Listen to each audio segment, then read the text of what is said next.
un mauvais choix de statut, entre parenthèses, c'est pas une catastrophe non plus, quoi. Mais on peut le changer. On va pas couler sa boîte parce qu'on a mal choisi son statut. Ça, c'est faux. Ça, on coule pas sa boîte parce qu'on a payé trop de cotisations sociales. En fait, on coule sa boîte parce qu'on n'a pas assez de chiffre d'affaires. Bienvenue dans le podcast Synomilia, l'Odyssée des freelances de Sales Odyssey. Aujourd'hui, on se retrouve pour l'épisode 6, un épisode un peu à part, spécial dirons-nous. J'ai eu la chance d'échanger avec Régis Serrazin, cofondateur de Number. Number est un réseau regroupant 11 cabinets d'expertise comptable partout en France, avec pour particularité l'accompagnement des freelances. Expert dans le domaine et habitué à en rencontrer depuis des années toutes les typologies de freelance, Régis nous transmet son savoir-faire et désacralise avec beaucoup d'humour et de bienveillance l'image de la montagne insurmontable que l'on peut avoir de l'administratif lorsque l'on se lance à son compte. J'espère que cet épisode répondra à vos questions et lèvera les doutes que vous pouvez ressentir. Bonjour Régis. Bonjour Gaëlle. Merci à toi de participer à ce podcast. Je suis ravie de t'avoir avec nous aujourd'hui. C'est un épisode spécial, notre premier épisode spécial du podcast Synomilia. On a l'honneur de te recevoir. Merci à toi de m'inviter, hein. C'est sympa. Je suis très Allez. content d'être là. Super, bon parfait. Écoute, du coup, vu qu'on est tous les deux contents, première chose, présente-toi. Ouais, ok.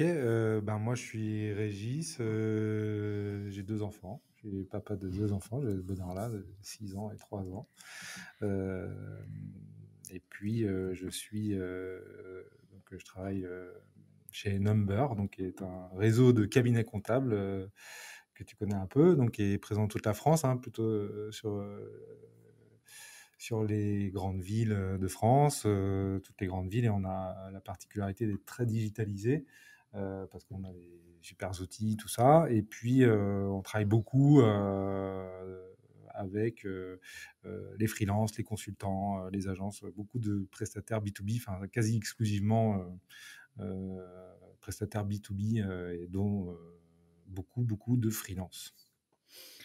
Très bien, ouais, c'est votre spécialité, c'est d'accompagner justement les freelances en service B2B et petites agences dans leur démarrage et leur accompagnement ensuite tout au long de leur croissance.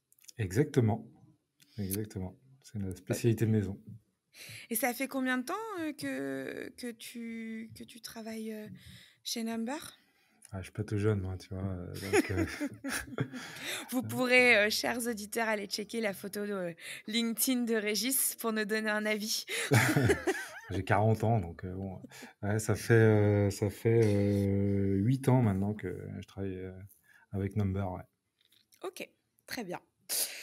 Donc aujourd'hui, on est là pour parler d'enjeux, de problématiques, voire même peut-être on peut parler d'angoisse pour certains freelances qui se lancent et justement qui ont on a tous des besoins administratifs, comptables, de conseils quand on commence. Et tu es là pour éclairer notre lanterne, si je ne me trompe pas. Je vais essayer, je vais faire de mon mieux en tout cas. Wow, super, je compte sur toi. Alors, on va commencer par la première question. Chaque parcours de freelance auto-entrepreneur est unique, mais on part du principe qu'on doit pouvoir certainement catégoriser les profils de ces freelances. Exemple, des freelances qui se lancent en sortie d'études, des femmes trentenaires qui peuvent avoir un projet plus ou moins long terme de tomber enceinte, une reconversion professionnelle, une personne d'une 50aine d'années qui peut avoir une vision plus proche de sa retraite, etc. Est-ce que tu peux nous en dire un peu plus justement là-dessus ? Écoute, moi j'ai pas fait l'infographie des freelances, mais en fait ce que je constate, c'est que la part des freelances sur le marché de l'emploi explose en fait, hein. On est sur une vraie explosion. J'ai lu un truc là il n'y a pas très longtemps, là, il y a une semaine, je pense, dans Le Monde, qui disait qu'en 10 ans, c'était une croissance de 145% du freelancing. La Donc, vache. c'est quand même c'est énorme. On parle presque d'1 million de freelances en France aujourd'hui. Donc, et ce qui est assez quand même assez marquant, c'est qu'en fait 80% de ces 1 million, c'est leur activité principale. Donc on est passé aussi d'un mode aussi où le freelance, c'était un peu une activité en plus, micro-entrepreneur, etc. Une activité principale et aussi, c'est un vrai choix aussi. C'est-à-dire parce que on peut aussi entendre, oui, c'est lié à l'ubérisation, etc. En fait, Mm. pas forcément. C'est-à-dire c'est un vrai choix des gens de se lancer en freelancing parce que ça correspond mieux aussi au rythme de vie. On gagne plus aussi parfois. Bon, bref, en tout cas, pour revenir à ta question, est-ce que c'est des femmes trentenaires en reconversion? Bon, je vais te décevoir, mais pas tellement. Pas de problème. Alors, en tout cas, je sais pas. Je peux pas te dire très précisément là-dessus. Ce que je sais, c'est que, enfin, nous, on accompagne des clients. Les clients qu'on accompagne sont plutôt en société. euh, Parce qu'en fait, en micro-entreprise, t'as pas besoin de comptable. En fait, la plupart du temps, euh, c'est justement fait pour éviter des contraintes, on va dire, un petit peu de ce niveau-là.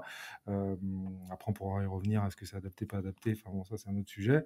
En fait, tu as beaucoup de freelance dans la tech. En fait, au départ, hein, déjà, au départ, les freelances, c'était beaucoup dans la tech. Dans Mhm. la tech, niveau parité, ça ressemble plus à une équipe de rugby qu'à un club de natation, quoi. Donc, au départ, c'était vraiment un écart assez important entre hommes et femmes.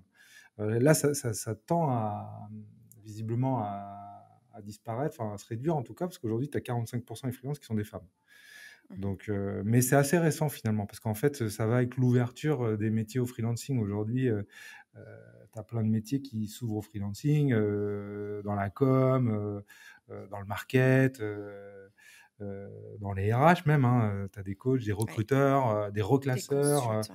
des Ouais. consultants, voilà, beaucoup, beaucoup, hein, dans la stratégie. Enfin, vraiment, il y a très peu de métiers finalement euh, qui, qui, qui sont pas freelançables, si ça se dit, je sais pas trop, hein, je pense pas, mais ça se Non, comprend quoi, en mais tout cas. ça, c'est très compréhensible. Et enfin, la petite question, parce que je sais plus moi où est-ce que j'ai lu ça, mais j'ai entendu effectivement que il y avait, je crois 970 000 freelances environ en France, comme tu disais, et que sur les 5 dernières années, il y avait eu une augmentation au total de 33% par an, quelque Ouais, chose comme ça. ouais, c'est Et exponentiel. que 2020 et donc 2021, etc., avec aussi tout ce qui se passe aujourd'hui, fait que ça va encore plus exploser. Est-ce que vous avez ces tendances-là, vous aussi? Est-ce que c'est une réalité de marché? Est-ce que le freelancing est complètement boosté par cette période Covid, ou peut-être que les gens se sont rendus compte que la liberté d'entreprendre, le fait que sociétalement, il y avait beaucoup de choses qui changeaient, donne un coup de boost à ce marché-là. Ouais, c'est rigolo que tu dis liberté d'entreprendre parce que c'est un peu notre slogan, Number, libre d'entreprendre. Alors c'est rigolo aussi parce que on aurait pu croire qu'on s'est consulté avant, mais c'est faux sur ce sujet, Non, hein. Je non, précise, quand tu dis c'est 33% par an, je savais pas trop, mais effectivement, en fait, ça correspond à notre croissance. On fait OK. 30% de croissance par an Ouais, donc ça sur le marché des correspond pile freelances. poil. Donc nous, vraiment, enfin nous, ça correspond pile poil parce qu'on s'est spécialisé sur l'accompagnement des freelances. Euh, et donc, oui, nous, on a 30% de clients freelance en plus par an. Donc, ça Ouais. correspond à ce que tu dis. Donc, c'est assez dingue, hein. Enfin, et oui, je pense que c'est une évolution, une vraie évolution sociétale qui s'accélère en plus, je pense, avec la crise. Et c'est pas. Enfin, moi, c'est ma conviction et c'est le sentiment que j'ai. C'est pas qu'on assiste à une ubérisation du monde de travail, comme on peut l'entendre à droite à gauche. En fait, c'est une volonté des gens d'être plus libre en fait. Mmh. Euh, d'être Je plus suis libre, complètement d'accord. avoir un équilibre pro-perso, de travailler le soir quand on est du soir, de travailler la nuit, le week-end aussi, des fois, certains, mais ils travaillent pas le lundi, mardi, par exemple. Enfin, je sais pas, il y a plein de trucs. Après, il y a un truc par contre, c'est ça que j'ai vérifié parce que qui est un peu dans la tête des gens, dire: «Ah ouais, je travaille d'où je veux et tout» et cetera. Heu, c'est vrai, mais en fait, on se rend compte, en regardant un peu les stats, que les freelances sont hyper citadins, en fait. Mais vraiment OK. hyper citadins. Donc en fait, ils travaillent d'où ils veulent, mais plutôt de Paris et et de Nantes, quoi. Petite référence pour nous nantais. Ouais, ouais, c'est ça, pour les Heu Nantais. voilà, ouais, mais c'est vrai qu'aussi, c'est qu'à un moment donné, on avait cette image justement, du freelance entre auto-entrepreneur de la tech, qui, lâchait tout, et partait, dans les îles, de Thaïlande, par exemple, et qui, c'était ça aussi, c'est un peu ce mythe, de l'entrepreneur, et de la liberté qu'on peut avoir là-dessus. Ouais. Mais mais Alors, je pense oui. que enfin, moi, je suis aussi, à mon compte, hein, et donc je peux en parler, bah, en fait, on est quand même lié à nos clients, quoi, hein. Il y a quand même une petite contrainte, c'est Ah le bon? client. Et mais après, oui, on peut pas travailler un peu de n'importe où aujourd'hui. Mais je pense que c'est un peu pour tout le monde. Est-ce que c'est peut-être un peu plus vrai, pour les freelances qui sont ils sont plus libres, en fait, quelque part. Mais en fait, le crocodile Dundee, du travail, c'est peut-être pas, le freelance non plus, quoi. Bah Ça oui, ça c'est dé ça. mmh.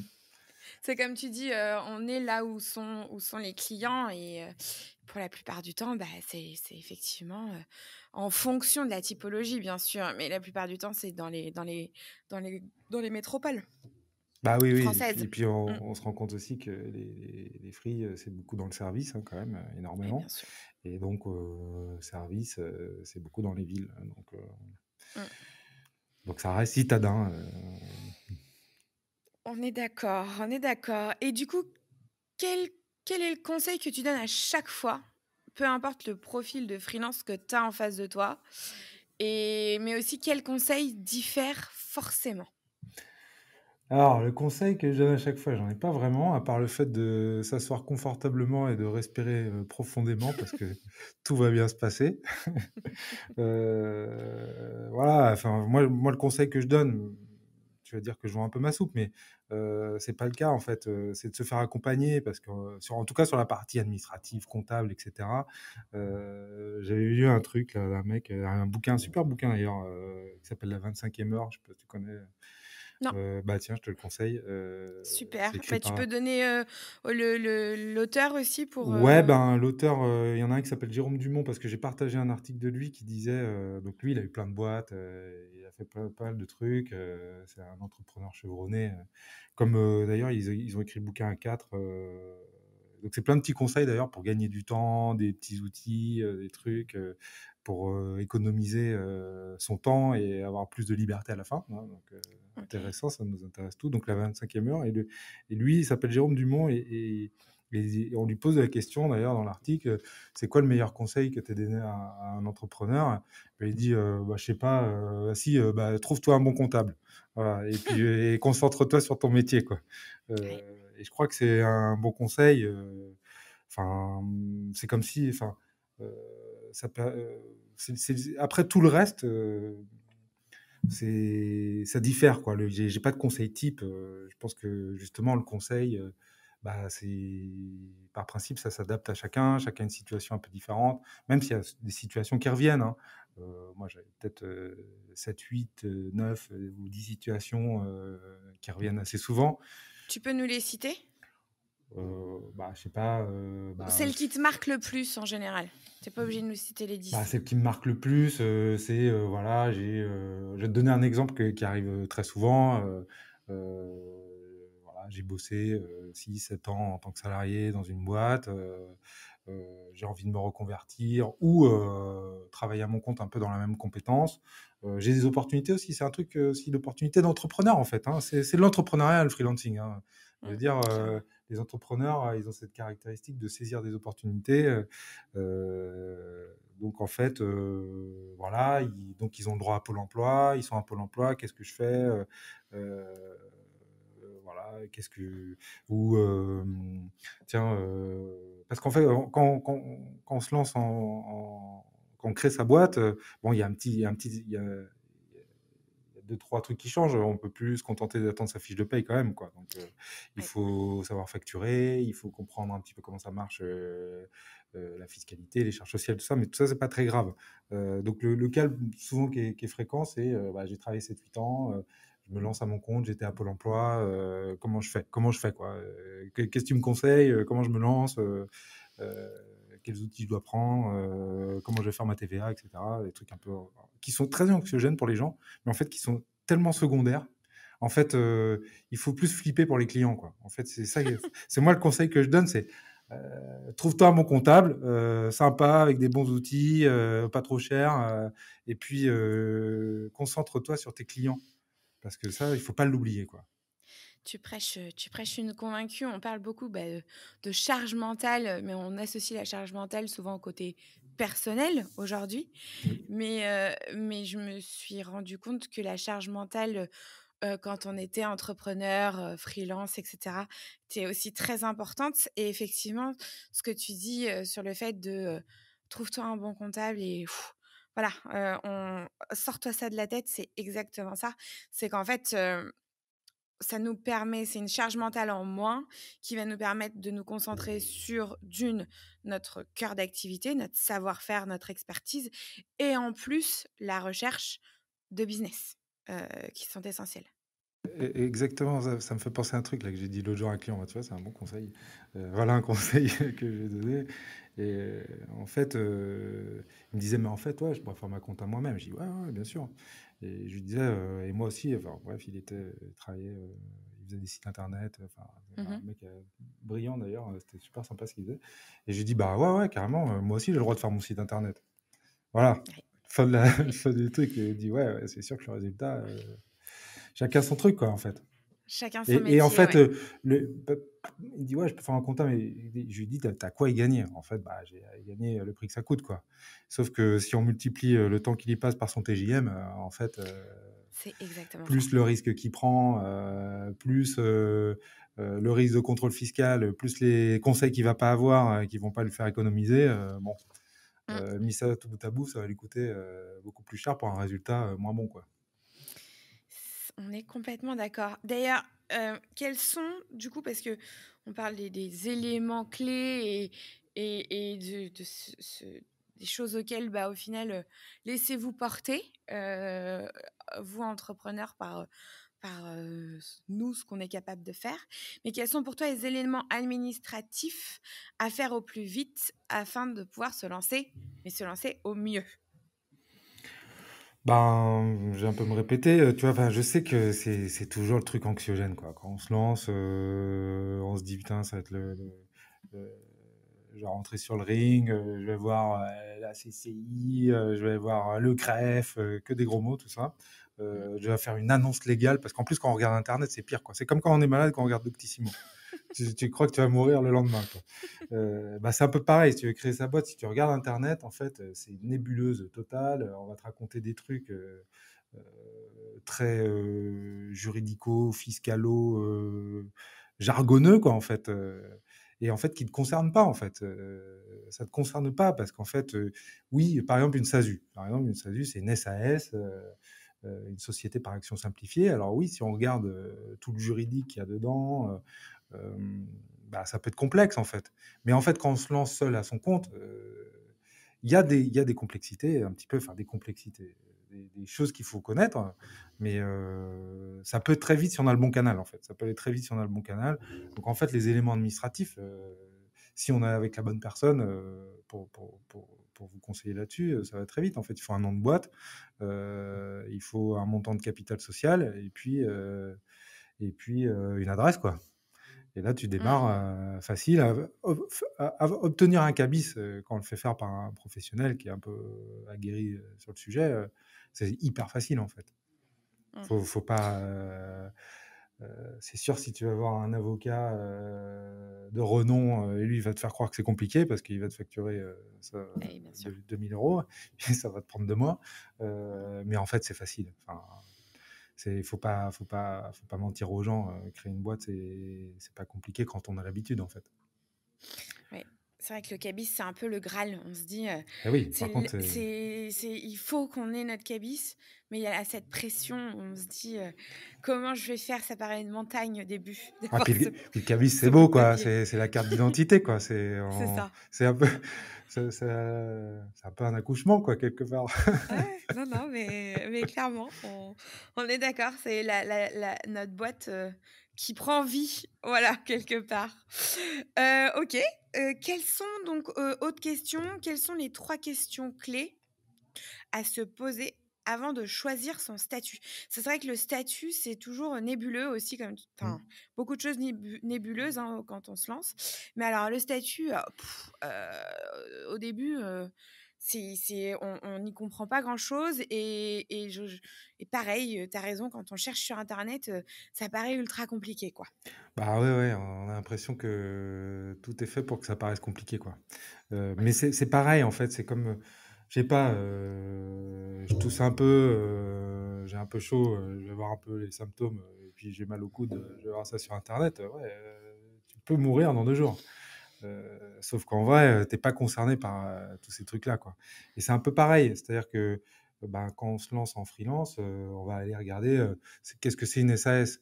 Donc c'est pas pareil, une SAS qui va devoir lever des millions, et cetera, dans lequel il va y avoir des packs d'actionnaires, et des trucs un peu compliqués, qu'une SAS avec moi-même, heu, Mmh. qui est relativement plus simple. Sauf qu'en fait, les vraies questions qu'il faut se poser, c'est, la première, c'est: «Est-ce que j'ai Pôle emploi?» Déjà, là, il y a une vraie question à se poser, le maintien des droits ou pas, le déblocage en capital. Donc ça, c'est une question, à mon avis, qui est essentielle, parce que si je veux conserver mes droits, il faut que je choisisse bien mon statut. Donc, ça, c'est hyper intéressant, hein, d'ailleurs. En France, on peut, créer sa boîte et conserver, ses allocations Pôle emploi pendant 2 ans. Moi, j'ai l'habitude de dire que Pôle emploi, c'est le plus gros capital risqueur en France. Ah mais je suis Heu, complètement d'accord. Pour moi, c'est le c'est quand plus même gros un créateur d'entreprises en France. c'est génial, quoi. C'est un truc de dingue, Ouais. et on a beaucoup l'habitude en France de critiquer, mais c'est un truc super, en fait. Ça favorise, ça générait plein de créations de boîtes, et ça, c'est vraiment un super dispositif. Alors que, bon, 1re question: est-ce que j'ai le droit à Pôle emploi? Pour combien de temps? Est-ce que j'ai des problèmes de santé? Parce que ça aussi, ça va orienter le choix, du statut. Est-ce que je veux avoir un bébé, par exemple, aussi? Ça paraît con, hein, ça paraît un peu décorrélé, mais c'est des vraies questions. Pour moi, elles sont là, les vraies questions. On va aller lire, sur internet des trucs genre, et qu'on entend souvent d'ailleurs, hein, que les clients arrivent avec ça, enfin, et en disant qu'ils ont lu ça ou on leur a dit ça, que, ben, ouais, je veux me créer en SASU parce que c'est plus simple et c'est plus libre. Ah, OK, d'accord, et en quoi? Oui, oui, alors il y a des articles juridiques, on part d'une page blanche. Alors ça, on me le dit souvent. Oui, oui, mais en fait, quand on se crée, en free, tout seul à son compte, bah, ça sert à rien. Enfin, tout ça, c'est du bullshit, en fait. Ce qui est important pour quand on se lance à son compte, c'est ma protection sociale. C'est la seule différence, finalement, ce qui est important dans le choix du statut, c'est sa protection sociale. Donc ça veut dire quoi? Ça veut dire, si demain je tombe malade, heu, on dit pas, «Je tombe enceinte». Si, on dit: «Je tombe enceinte». C'est Ouais, si, on dit ça. je tombe enceinte, ouais. Ouais, bah, c'est comme «Je tombe malade». C'est très bizarre. C'est d'ailleurs, dans la protection sociale, on dit toujours maladie, grossesse, tu sais, en même temps. Ouais, Heu, c'est vrai, tu alors raison, c'est tu pas une raison. maladie, hein, Non, je confirme. Bon, là, il y a un petit sujet. Bon, je m'écarte un peu. Un gros Heu, sujet, hein, pour le moment. ouais. Ouais. C'est Voilà. conservé, je crois. Oui. Donc en fait, voilà, c'est ça. Enfin, les vraies questions sont là. C'est: si je tombe malade demain ou enceinte, qui est-ce qui paye, en fait? Et là, par contre, je pense que c'est des sujets très importants. Donc, concernant le choix du statut. Oui. Est-ce que, toute la partie, aussi effectivement penser à sa retraite, c'est quelque chose qu'il faut prendre en compte ou pas? Oui, oui, oui, il y a la Ouais. retraite, maladie, prévoyance, quand je dis protection Se sociale, j'entends Ça aussi la englobe tout. retraite. Oui, oui, la retraite. Alors la retraite, bah, en fonction du statut, justement, il y a différents systèmes de cotisation. Il y en a qui sont plus ou moins libres, plus ou moins, obligatoires, il y en a une partie qui est pas obligatoire, mais qu'on peut, voilà, il y a quelques avantages fiscaux aussi par endroit. Mmh. En fonction qu'on soit en EURL ou en SASU, par exemple. Et donc voilà.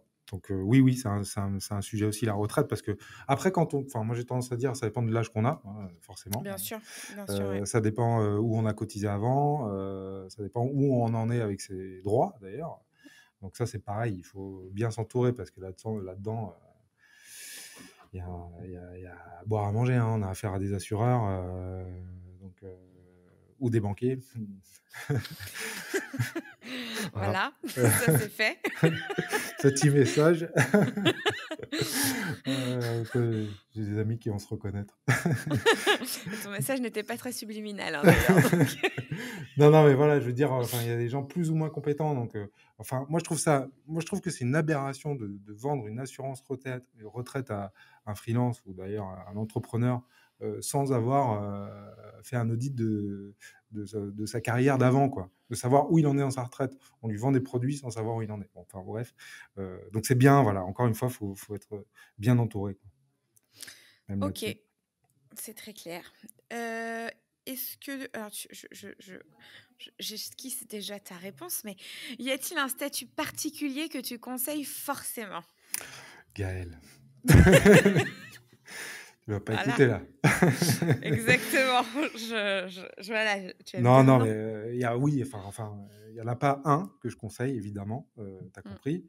Après ça tourne souvent autour de 2 ou 3 statuts, hein, le 1er c'est le URL, le deuxième c'est la SASU et puis la micro. La micro, elle est adaptée parfois, mais alors tu vois, par exemple, les freelances, ils sont à 80 ils sont en micro. Alors mmh. micro-entreprise, anciennement auto-entreprise, Est-ce que tu peux nous expliquer, rapidement, hein, en 2 phrases pour chaque statut que tu viens de nous citer, leurs particularités? alors en 2 phrases là, attention là, Ouais, alors alors vas-y, bon, choisis bien, c'est justement pour être le plus synthétique possible. OK, Qu'est-ce qu'il y d'accord. a à retenir? Alors, enfin, quand on est en micro, on dit qu'on déduit rien. C'est-à-dire qu'on déclare un chiffre d'affaires, donc je déclare tout ce que je facture. Mmh. Par exemple, j'ai facturé, 1 000 €, 1 000 € dans le mois, je vais déclarer ces 1 000 € et c'est sur ces 1 000 € qu'on va calculer mes cotisations sociales et mon impôt sur le revenu.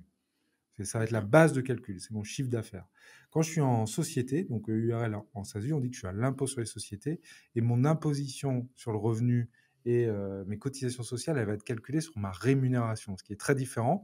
C'est-à-dire que ça va être calculé sur mon salaire en quelque sorte, c'est-à-dire que euh, sur le virement qui part de mon compte pro vers mon compte perso. Et Mmh. ça, c'est la base de calcul, c'est ma paye. Donc c'est pas parce que j'ai fait 1 000 € de chiffre d'affaires que je vais me payer 1 000 €. Tu Bien vois la sûr. différence? Donc, sur la micro-entreprise, on dit que c'est forfaitaire, donc on prend un pourcentage, heu, pour calculer les cotisations sociales et l'impôt sur le revenu. Et pour la société, c'est pas forfaitaire, c'est au réel, quoi. C'est vraiment sur ce que je me suis payé. Donc, alors souvent les gens se disent: «Ouais, moi je suis en micro parce que c'est plus simple, c'est moins cher». Mais c'est loin d'être toujours vrai, quoi. En fait, Mmh. et ça c'est un peu, bah, après, ça marche, hein, alors moi je conseille la micro quand la micro est adaptée, en fait, hein, et elle est aussi des fois, elle est adaptée. Enfin, je dis pas qu'elle est je suis pas, parce que bon bref, là je vais parler de trucs d'experts comptables, mais il y a beaucoup d'experts comptables qui sont anti-micro parce que on n'a pas de business avec les micros, donc, Oui. voilà. Mais moi je suis pas, enfin, on essaie de pas être des ayatollahs et conseiller les gens au mieux. J'avais entendu, d'ailleurs sur un webinaire que j'avais fait avec un de tes collègues de Pépites, que pour la micro, c'était quand même, c'est très bien, mais c'était un conseil surtout pour, justement, quand c'était un complément de revenu. Qu'est-ce que tu en penses toi de ça? Ouais, alors je serais un peu moins, peut-être, blanc ou noir, tu vois? Mais, je pense que plus on évolue, c'est-à-dire que plus notre chiffre d'affaires grossit et plus on s'approche du seuil de chiffre d'affaires de la TVA, hein, pour un Mmh. prestataire de service, en freelance, c'est à peu près 34 000 €. Plus on se rapproche de ce seuil, moins c'est intéressant. Ouais, c'est ça. Parce qu'en fait, bah, plus on grossit, plus on peut avoir de charges, et puis on peut passer des charges, quand on est en société, donc on peut passer des frais, Mmh. qui fait que ça devient intéressant. Puis on maîtrise mieux sa fiscalité puisqu'on, heu, tout n'est pas basé sur le chiffre d'affaires, mais sur sa rémunération, éventuellement sur les dividendes. Donc on peut un peu, maîtriser tout ça et puis on a un compte pro, enfin on a un siège social, donc on peut passer quand même deux trois trucs qui font que ça met un peu de beurre dans les épinards quand même, quoi. Donc c'est pas, souvent les gens ont peur de la contrainte, en fait, mais c'est pas tellement plus contraignant, en fait, et ça peut être quand même un vrai avantage. Alors, donc voilà, donc les 3 statuts en général, c'est URL, SASU ou micro. OK. Je confirme, hein, pour ce que tu dis, nous, concernant la SASU, c'est les Odyssées, on a alors c'est un peu différent, mais on est en SAS. Effectivement, moi, au début, j'avais peur de ce statut-là, en me disant: «Oh là là, non mais, tu vu tout ce qu'on paye comme charge, 80 quasiment sur nos salaires et cetera et cetera».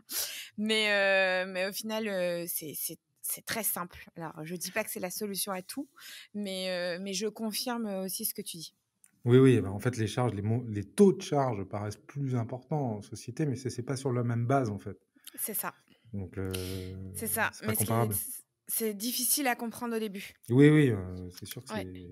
on fait rien pour que ce soit facile à comprendre, hein. OK. Alors, autre question. Quelles sont les 3 grandes étapes à ne pas louper avant de recevoir son fameux cabis? 3 grandes étapes. Je suis en train de réfléchir. Savoir, marcher, parler, C'est ça. éventuellement faire du vélo.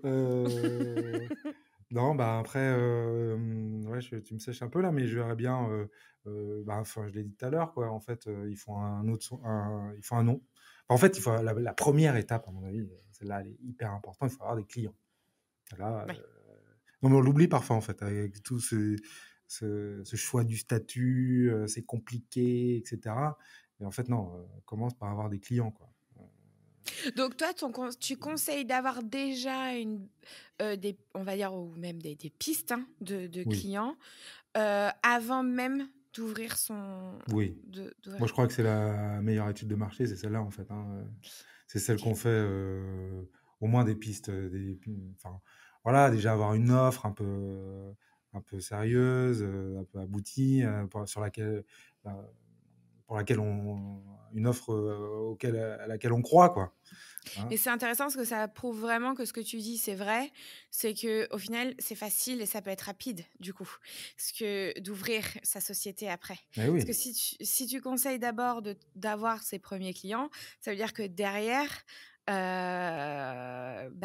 on est tous en mesure, bien accompagnés, d'ouvrir rapidement, d'obtenir rapidement son cabis et donc du coup de facturer son client rapidement.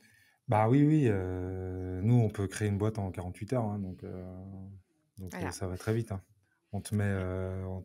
on te met le cabis, on te met la banque même, on te met l'outil de facturation et en avant, hein. En 48 heures, tu es armé pour, faire une facture et l'encaisser. Ouais, ouais, c'est très Donc important. heu donc oui, ouais, ouais, le plus important, c'est, d'avoir l'offre. Par contre, ouais, les petits trucs qu'il faut peut-être avoir en amont, c'est le nom. Le nom, parce que souvent, c'est le truc, sur lequel on passe un peu de temps, même C'est vrai. finalement, si c'est un peu secondaire aussi le nom, hein, mais parce que l'autre jour, je disais à ma femme, d'ailleurs, en arrivant à Boulanger, quand même, il s'appelle Boulanger, quoi, Boulanger. Ils C'est vendent vrai, des tu téléphones, raison. quoi.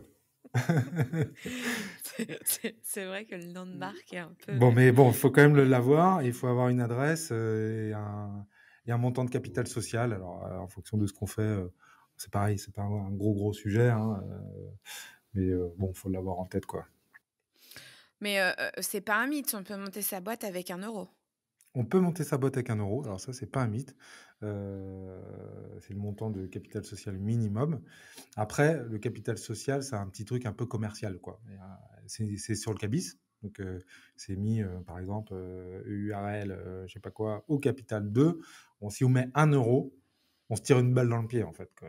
Mmh. Tu as la grande majorité des gens qui en freelance, hein, je parle, attention, parce que, c'est pas toujours le cas pour des sociétés qui doivent emprunter et cetera. Mais si je me lance en free, c'est bien de mettre 1 000 €. Hein, c'est bien de OK. mettre 1 000 € et puis le capital, c'est pas quelque chose qui est bloqué, hein. C'est-à-dire que c'est bloqué sur le compte pro et je peux faire des dépenses avec depuis mon compte pro. Oui, voilà. J'investis un peu 1 000 € dans ma boîte, je ferai mes premières dépenses avec, et c'est très bien et au moins comme ça pose pas le doute, quoi. Si j'ai pas les 1 000 €, je peux mettre moins, mais 1 €, c'est juste, commercial, quoi. On crée un doute dans la tête du client, quoi. Ouais, et puis il faut bien se dire qu'effectivement, il faut que ces 1 000 € soient, effectivement sur le compte le temps de la création du cabis. Mais après, si on a besoin, d'acheter un ordinateur avec, de boulot, par exemple, on peut très bien débloquer ces 1 000 € pour ça, quoi. Oui, oui, bah, dès que la boîte est ouverte, en fait, vous avez 1 000 € sur votre compte, quoi, en fait, Voilà, c'est sur ça. le compte pro. C'est ça. OK. Autre question. Alors là, je vais te mettre un peu en une mise en situation. Demain, un freelance vient te voir pour te demander de lever une angoisse récurrente, qui est: comment je me paye et quelles sont les grandes différences qu'il faut avoir en tête en fonction du statut? Qu'est-ce que tu lui réponds?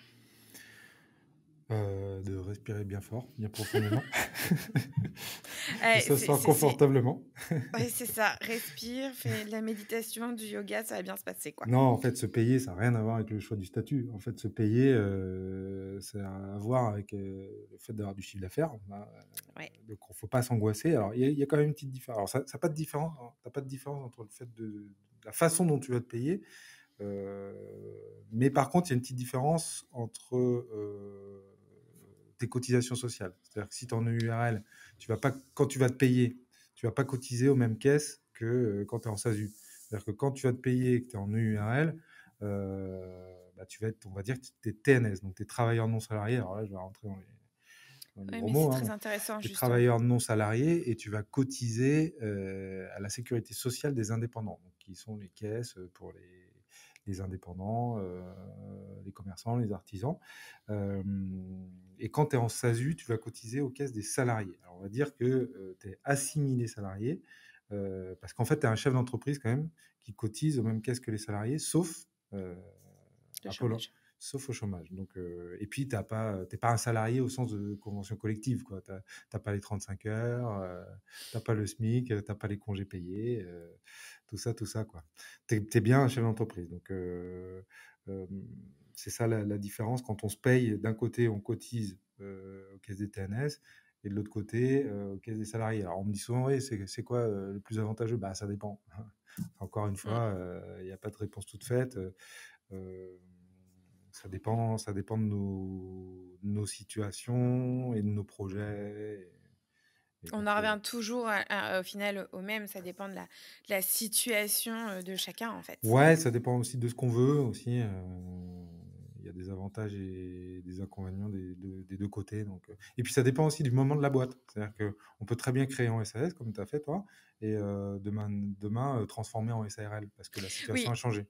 ça, c'est hyper important, il faut bien que tu le dises, qu'on n'est pas, on s'enferme pas dans un choix de statut au début, enfin voilà, tout peut évoluer à n'importe quel moment, Oui, quoi. oui, il y a rien qui est gravé dans le marbre, faut pas se dire, de toute façon un choix de statut, un mauvais choix de statut entre parenthèses, c'est pas une catastrophe, non plus, quoi.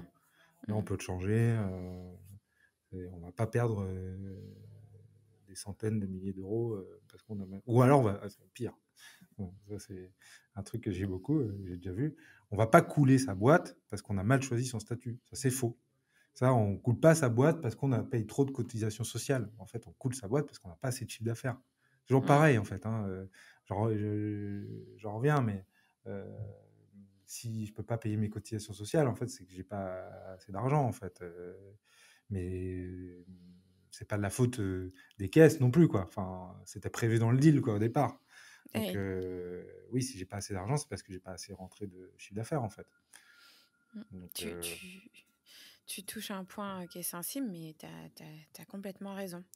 Il faut réfléchir, mais il y a des solutions. Tant qu'en fait, il y a du business qui rentre et du chiffre d'affaires, il y aura toujours des solutions pour faire évoluer les différentes oui, situations. ça, c'est clair.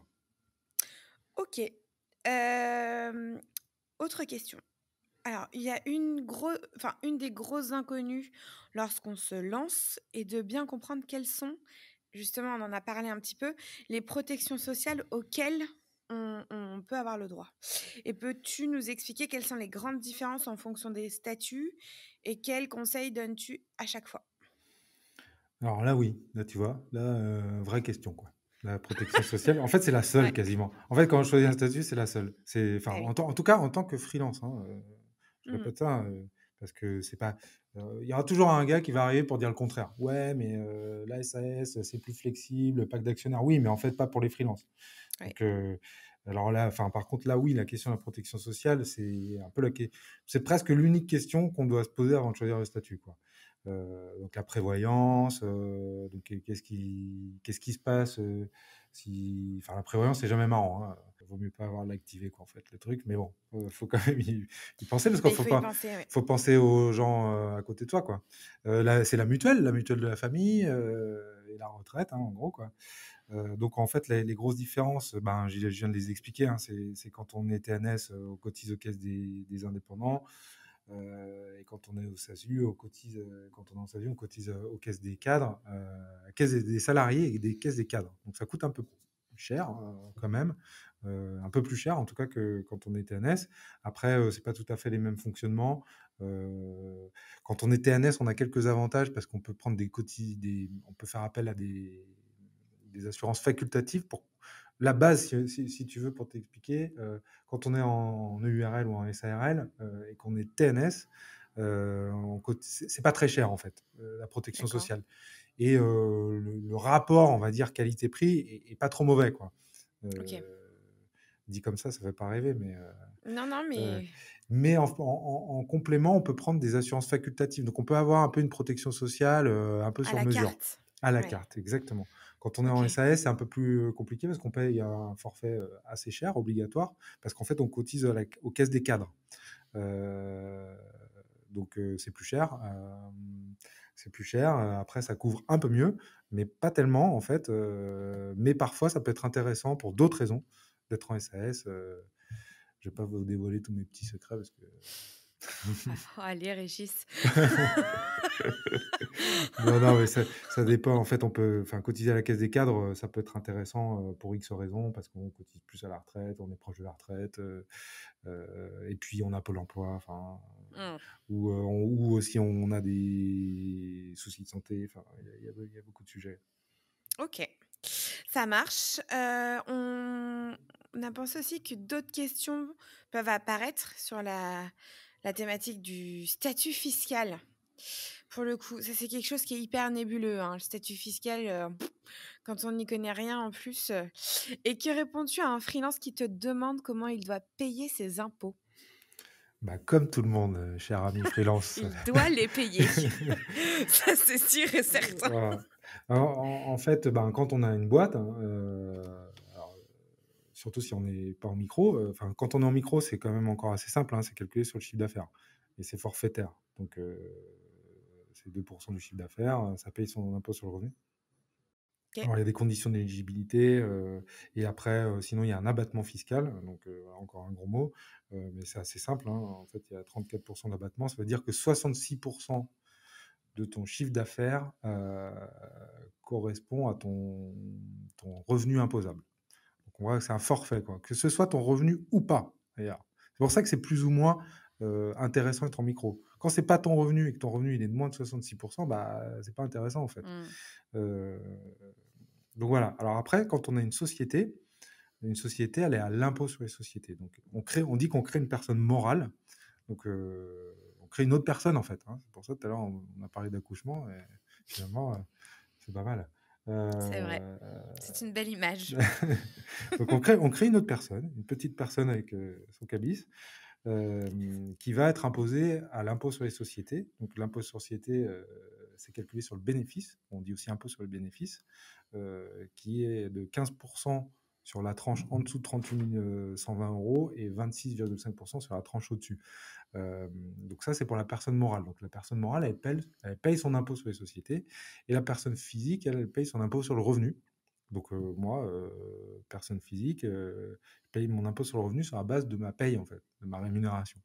Comme quand je suis salarié, en fait, hein, c'est exactement pareil, hein. Le montant qui est imposé, c'est ma paye. Donc, au lieu que enfin, du coup, c'est pas forcément, c'est un salaire quand je suis en SAS et c'est une rémunération quand je suis en URL. Mais c'est exactement pareil. C'est d'ailleurs déclaré dans la même case. Et après, je suis soumis au barème progressif de l'impôt sur le revenu. Ok. Bon, ça éclaire bien, je pense, les lanternes, parce que c'est vrai que c'est aussi une grosse thématique. Ah oui, oui. les statuts, enfin le statut fiscal et les impôts. Alors, un autre flou artistique, quand on se lance, euh, justement, on peut avoir, on entend beaucoup de parler de TVA. Il y a des questions du type: «Est-ce que je dois la payer? Si oui, quand et comment?» Voilà, la TVA, je crois que c'est même peut-être presque ce qui est le plus compliqué à comprendre. Ah, la TVA, c'est un doux sujet, si simple et si complexe à la fois. On sent que tu es passionné, toi. Bah, en fait, la TVA, le principe est très très simple en fait. C'est un principe très simple que je vais t'expliquer. Après, il y a plein de petites règles de TVA, mais pareil pour les freelances, c'est très simple. Après, il y a des milliers de règles de TVA, des fois on se prend la tête. C'est un sujet infini, quoi, la TVA. Mmh. Et... Mais bon, enfin, en tout cas, pour un freelance, c'est très très simple. Et d'ailleurs, il faut se dire que quand on travaille en B2B, c'est souvent plus intéressant d'être assujetti à la TVA que de ne pas l'être. Euh, OK. Parce que c'est un Pourquoi? avantage en fait d'être à la TVA. Alors pourquoi? Par exemple, quand toi tu es freelance, tu dois faire une facture à une boîte qui elle-même est souvent assujettie à la TVA. Ton client, il est assujetti à la TVA. Donc Oui. toi, que tu lui fasses donc tu fais une facture 1000 euros hors taxe. Par exemple, 1000 euros, ta prestat est 1000 euros hors taxe. Donc par exemple, tu es en micro et tu n'es pas assujetti à la TVA, ta facture va être de 1000 euros hors taxe. Tu vas pas, t'es pas assujetti à la TVA, donc tu ne rajoutes pas de TVA. Par contre, si tu es en société assujetti à TVA, tu vas rajouter la TVA. Donc, tu vas faire 1000 euros hors taxe plus 200 euros, donc 20% là, de TVA, 200 euros de TVA, donc ça va te faire 1200 euros TTC. Ton Mmh. client, lui, il va te payer 1200 euros TTC. Oui. Mais à la fin du mois, toi, tu vas déclarer ta TVA et ces 200 euros-là, tu vas les reverser à l'État. Et ton client, Mmh. lui, va la récupérer. Donc, ton client, lui, il t'a payé en gros 1000 euros hors taxe et toi, tu as touché 1000 euros hors taxe. Donc ça, pour toi, c'est pareil, c'est neutre. C'est-à-dire que tu sois assujetti à TVA ou pas assujetti à TVA, pour Oui. toi, c'est exactement pareil, parce qu'à la fin, tu touches 1000 euros.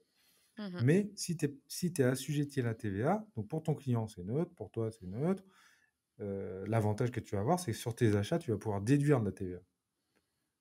Donc Oui. sur tes frais, tu parlais de l'achat d'un ordi, d'un téléphone, sur tes restos d'affaires, sur tes sous-traitants d'ailleurs, sur ton coworking, ça tu vas récupérer la TVA. Donc ça a quand même un avantage quand je travaille en B2B. Pour ton client, ça n'a aucun impact. Pour toi, ça n'a aucun impact. Mais par contre, l'impact que ça va avoir pour toi d'être assujetti à TVA, c'est que tu vas la récupérer. C'est sur tes dépenses, en fait, courantes, Exactement. les dépenses courantes, que tu peux En avoir. fait, une déclaration de TVA, c'est très simple, c'est tous les mois. Enfin, tous les mois, nous, c'est ce qu'on conseille. Il y a plusieurs régimes de TVA aussi. Alors, il y en a trois, hein. Nous, ce qu'on conseille toujours, c'est de faire mensuel, comme ça, c'est très simple. C'est par exemple, là, on est au mois de mars. Mars. Donc, on a jusqu'au 21 mars, en fonction du statut, pour faire la TVA du mois de février. La TVA du mois de février, c'est entre le 1er et le 28 février. Je prends mes factures, mes ventes, en fait, mes recettes, donc, sur lesquelles j'ai appliqué de la TVA. Donc, ça, on va dire que c'est la TVA collectée. Parce que mon client, pour rappel, hein, il m'a payé 1200 TTC. Voilà. Donc là, j'ai 200 euros à repayer. C'est ma TVA collectée. Moins la TVA que j'ai à récupérer sur mes achats. On va dire, je sais pas, j'ai vendu pour 1000 euros et puis j'ai acheté un ordinateur à 500 euros. Donc j'ai 100 euros à récupérer sur mon ordinateur. Donc ça fait 200 moins 100. Voilà. J'ai 100 euros de TVA à payer.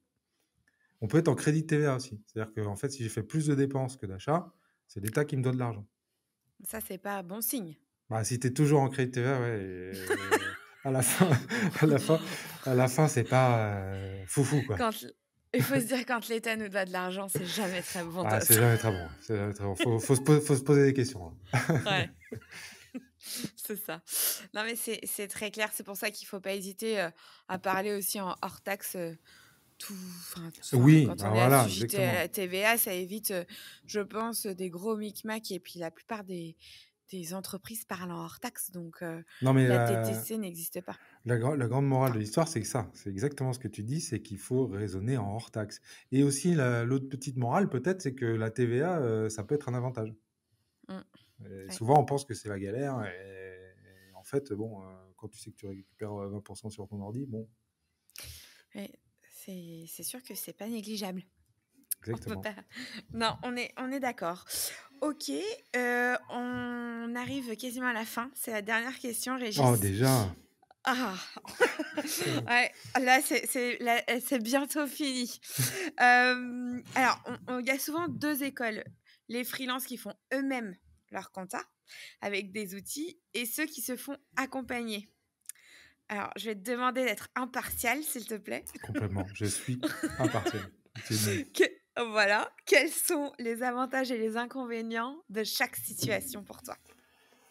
Alors, enfin, moi, je vais pas faire le réac, hein, parce que là, je vois que, enfin, on est dans un monde bourré d'outils et il n'y a pas que sur la compta, il y a des outils partout et c'est super. Enfin, nous, on est les pionniers là-dedans, enfin, dans le monde de la compta, à utiliser des outils, hein, des outils, enfin, on a des super outils. D'ailleurs, on utilise un outil qui s'appelle Time. Mm. C'est hyper mobile. On peut faire les factures sur le téléphone. Ouais, Enfin, il y a de l'intelligence artificielle. On a un cachet serveur, ça veut dire qu'on peut faire zéro papier. C'est-à-dire qu'on prend photo le truc, on peut le jeter, quoi. On est Mm. connecté au fournisseur. Pour info, enfin, moi, je prends mon billet SNCF. En fait, comme mon fournisseur, j'ai mis mes accès SNCF sur l'application Time. Mhm. Quand je paye mon billet de train, ma compta elle est faite en fait, parce que Ouais, l'application va chercher la facture toute seule. Donc, gain de temps. enfin, un gain de temps de dingue en fait, hein. Et puis c'est hyper fluide, c'est mobile. On a l'outil banque, c'est-à-dire qu'on a une néobanque Time, hein, un peu comme les néobanques un peu plus connues. Shine, Conto. Exactement. Sauf que celle-ci, elle est gratuite pour les utilisateurs de nos services, en fait. Donc, Mhm. et donc, ça marche hyper bien. Enfin, il y a la carte bancaire, il y a tout le truc qui va bien. Et puis, ça match hyper vite avec les informations qu'on met dedans, quoi. Donc, enfin, c'est vraiment un gain de temps assez impressionnant parce qu'en fait, il y a beaucoup de choses qui se font en automatique. Donc, moi, je suis hyper pour les outils. Après, les outils qu'on nous vend 100% outils, en fait, on doit faire soi-même. Par exemple, enfin, je pense à un outil là qui vient de lever 35 millions, dont je ne vais pas dire le nom, mais je ne vais pas faire de la pub. Petite recherche à faire. Voilà, voilà, je ne vous donne pas d'indice, vous irez regarder sur Internet. Non, mais Levée de fonds, voilà, 35 millions, il n'y a pas et longtemps. leur promesse, c'est de dire, bah, vous pouvez vous passer un expert comptable. L'outil, le robot en question, il parle de robot. Bon, là, vous allez le trouver facilement. C'est vrai que tu donnes plein d'indices là. Ouais. Il va faire pour vous. Alors en fait, c'est faux en fait, parce qu'en fait, il faut faire soi-même en fait. C'est-à-dire qu'il faut faire soi-même ses déclarations de TVA. Il faut bien vérifier qu'on a mis les bonnes écritures. Faut faire son bilan, son compte de résultat, déposer sa liasse, déclarer son IS, sa CFE, son éventuel TVS, faire son juridique annuel. Donc il y a plein de trucs qu'ils font pas d'ailleurs, et tout ça vous devez le faire vous-même. Euh, Et ils et font c'est quoi alors? bah, ils vous mettent à disposition un logiciel, et Ouais, puis vous coltinez tout vous-même, quoi, en fait, hein. Clairement, hein, enfin, c'est un business model. Le business, il existe, il n'y a bien pas de sûr. problème. Ils ont des clients dessus, sûrement des clients qui sont contents, mais c'est pas la même chose. Je veux dire, enfin, moi, je pense qu'en fait, c'est un peu mensonger dans le sens où on dit c'est pas cher et en fait, vous perdez pas de temps. Quand on fait soi-même, tout à l'heure, on disait multiplie ton TJM par le temps que tu passes à faire ça. On est d'accord. Voilà, tu as vite fait le coût de t'as vite fait calculer le coût de ton comptable, quoi. Mm. Parce que en fait, ça va te prendre du temps, quoi. Ça va te prendre du temps.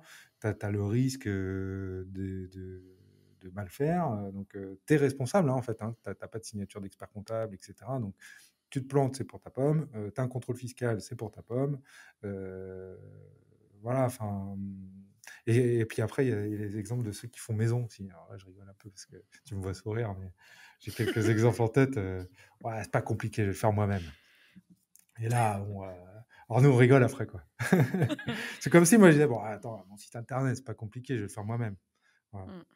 Donc, Ah, je comprends. Puis je pense qu'il y a, enfin, pour l'avoir vécu là, il y a pas si longtemps que ça, il y a aussi une dimension. Il faut pas oublier l'humain là-dedans. Notre expert comptable, ça peut être un peu notre. Quand on panique ou quand on a des questions, on ne sait pas. Moi, je sais que j'ai tendance à me tourner, le pauvre, hein, merci Anthony, à me tourner vers lui. Bon, par exemple, voilà, hein, avec ma grossesse, j'approche bientôt du congé mat, très, très bientôt, et je me dis, et j'ai eu la sécu au téléphone, et là, je suis tombée de ma chaise, clairement. Et du coup, j'ai eu un vent de panique et mon premier réflexe, ça a été d'appeler mon comptable, en fait, pour me dire comment je vais faire, comment je vais pouvoir me sortir de là. Et c'est un peu... ouais, on sait qu'à partir du moment où on a un comptable en qui on a confiance, je pense que la relation est hyper importante. Ça peut être aussi c'est un vrai accompagnement, une véritable relation qui se crée et que des outils ne peuvent pas nous donner, en fait. Non, c'est clair et puis en plus, ils ont même pas le droit, en fait. C'est-à-dire que c'est réglementé, on est sur une profession réglementée, hein. À Ouais. partir du moment, on a le droit de faire ses comptes soi-même. Donc, les éditeurs de logiciels, ils ont le droit de proposer à des gens qui font leurs comptes eux-mêmes, de les faire. Mais par contre, si je confie mes comptes, l'établissement de mes comptes à un tiers, c'est nécessairement un expert comptable. Il y a pas le choix, en fait, donc c'est réglementé. Donc eux, ils se gardent bien de donner du conseil parce qu'ils ont pas le droit. Donc, Mmh. puis on peut imaginer que les experts comptables, ils sont à l'affût de ça quand même. Heu, Mmh. Pas nous, parce qu'on a autre chose à faire, mais ils ont d'autres ils ont d'autres gens sur le dos. Non, non, mais c'est vrai ce que tu dis et c'est vraiment nous, notre positionnement, Number. C'est qu'en fait, on est vraiment à mi-chemin entre, l'expert comptable traditionnel, heu, full, papier, boîte à chaussures, chauve, Ouais, vraiment avec la la avec la bedaine. Ouais, là, je vais le me faire tuer. stéréotype qu'on a du Je vais me faire comptable. tuer parce qu'en fait, ils sont de moins en moins nombreux, hein. Il y en a encore, hein, mais Ouais. donc Mais bon, c'est vrai que voilà. votre profession est en pleine mutation aussi. On Oui, sent oui. que vous avez été obligé de vous adapter justement aux nouvelles techno, à plein de choses et ce qui dépoussière l'image du comptable. Moi, je trouve que c'est super, quoi. Oui, oui, bah, on vit en 2021 nous aussi, hein, donc et puis ça bouge énormément et puis on sait que c'est un métier qui se digitalise énormément, hein, comme les métiers de la banque, de l'assurance, des avocats, enfin bref, Mmh. soit on se dit: «Mais non, ça arrivera pas» et puis, heu, on se met en boule et puis on continue comme on fait et on sait ce qui va se passer à la fin. Ouais. Soit on est acteur et on subit pas, quoi. Donc nous, on fait le choix d'agir. Et donc bref, ce que je te disais, notre positionnement, c'est entre le moustachu bedonnant et à l'ancienne full papier, boîte à chaussures, et le full web, 100% outils. Bah, nous, on est à mi-chemin entre les deux, quoi. On essaie d'avoir Mmh. les meilleurs outils et aussi la meilleure expérience client. On reçoit nos clients, on discute avec eux, on s'adore. On fait plein d'événements d'ailleurs, nous aussi. On fait beaucoup d'événements, on est très réseau, parce qu'aussi, on est des comptables, mais on est un peu, nous, on est un peu le médecin généraliste, quoi. C'est un passage C'est ça. obligatoire. Donc on a un réseau, on a des cartes de visite de dingue, et on essaie de mettre nos clients en relation via des événements, de créer un peu un business club géant, quoi, hein. Et ça, c'est super. Enfin, je pense aussi, c'est notre rôle aussi de mettre tout ça, tous ces gens en relation. Et puis, quand tu as parlé de la relation humaine, là, je peux te dire que moi, je me rappelais, je l'avais appelé le lundi noir, le lundi après l'annonce du 16 mars. Donc Ouais, les gens, ça sur le coup, ils étaient sidérés. Ils étaient sidérés, le 16 mars, bim, confinement, machin. Il s'est 16 passé... mars 2020, je Ouais, ouais, précise vu 16 qu'on mars est 2020, pas hier, pas hier. pas hier. Demain peut-être. Non, les boules. Arrête. Donc 16 mars 2020, alors je sais plus quel jour c'était, c'est un jeudi, je crois. Bref, le week-end s'est à peu près bien passé. Et le lundi, c'était la folie, quoi. Les gens, en fait, Mmh. ils ont eu tous la même idée. Ils se sont dit, je vais pas appeler mon comptable le lendemain parce qu'il pourra pas me répondre tellement il va être débordé. Sauf qu'ils ont eu tous la même idée, quoi. Et D'appeler le là, on lundi. s'est pris vraiment 3 jours d'appels de dingue, des mails, etc. Et puis nous aussi, on était... Panique. ils nous ont pas prévenus, hein, non plus, hein. Donc, Ouais. on a dû adapter la boîte, comme tout le monde, en fait, mettre tout le monde en télétravail. Euh, C'était génial parce que on s'est hyper adapté, on a créé des webinars, enfin, pour informer tout le monde sur les aides Covid. Les aides Covid, il y avait un tweet de Bruno Le Maire, 2 heures après, on se prenait rafale de mails et d'appels, sauf qu'en fait, il n'y avait aucun décret. Enfin, bref, il fallait expliquer tout ça aux clients et les clients étaient... Enfin, franchement, il y en a eu énormément, énormément de remerciements. Un truc Mmh. genre, on nous applaudissait pas à 20h, mais pas loin, quoi. Tu vois, Ouais, ça m'étonne pas ce que tu on dis. est, Je souris énormément parce que ça me rappelle des souvenirs aussi et c'est exactement ça. C'était vous avez été notre béquille aux entrepreneurs pendant ce flou, enfin, c'était pire qu'un flou artistique, ce tsunami qui a été le premier confinement, quoi. Ouais, tout ça pour dire que bon, le robot, hein, voilà Ouais. quoi. Ok, non mais Ça bon, remplacera pas l'humain, quoi. je t'ai pas aidé à être impartiale. Je suis allée dans J'étais ton sens. non, j'ai été hyper impartial. Franchement, si je Non vends, je vais mais en enfer. dernière chose, je résiste. Alors, on mettra toutes tes coordonnées hein, dans les commentaires, par exemple sur YouTube. Vous pourrez retrouver tout ça. Mais quel est le meilleur canal pour te contacter si on a des freelances qui nous écoutent et qui ont besoin d'autres infos? Alors, ben, déjà, vous pouvez me trouver sur LinkedIn. Je m'appelle Régis Serrazin, Serazin. Donc, vous me trouverez là-dessus. Après, alors, Number, je disais, c'est un réseau. Donc, on est présent dans toutes les villes de France. Donc, vous pouvez nous trouver sur notre site, hein, number.co, number.co. Et sinon, on a une dizaine de marques. Alors, par ville, alors, à Nantes, c'est Pépite. À Bordeaux, c'est Condillac. À Paris, c'est Nova avec 2A ou InCities aussi. Il y a l'expert comptable Lille, il y a Goneo à Lyon, il y a Nova aussi à Marseille, il y a Pépite à Nice aussi, il y a Pépite à Toulouse. Pépite, c'est P-E-P-I-T, il n'y a pas de E à Pépite. Il y a Rouen aussi, Pépite à Rouen, pardon. Et je crois qu'on est pas mal. Donc voilà, en tout cas, n'hésitez pas à me contacter sur LinkedIn ou sinon je vous donne mon mail hein, directement regis.serrazin@number.org. Donc number s'écrit N-U-M-B-R sans le E. On mettra toutes ces infos-là. En tout cas, merci beaucoup, Régis, pour ce numéro spécial qui, je pense, a été très enrichissant, aura pu, j'espère, lever certaines angoisses, certains doutes et bah, voilà, vous montrer que ça allez, Voilà. on respire un bon coup. Respirez profondément, installez-vous confortablement, ça va bien se passer. On peut faire de l'ASMR si vous voulez. Et ouais, en fait, monter sa boîte, il y a plein de côtés qui sont faciles, il faut pas s'en faire toute une montagne. Exactement. Donc merci beaucoup Régis. Merci à toi Gaëlle. Bonne fin de journée. Ouais, salut. Salut.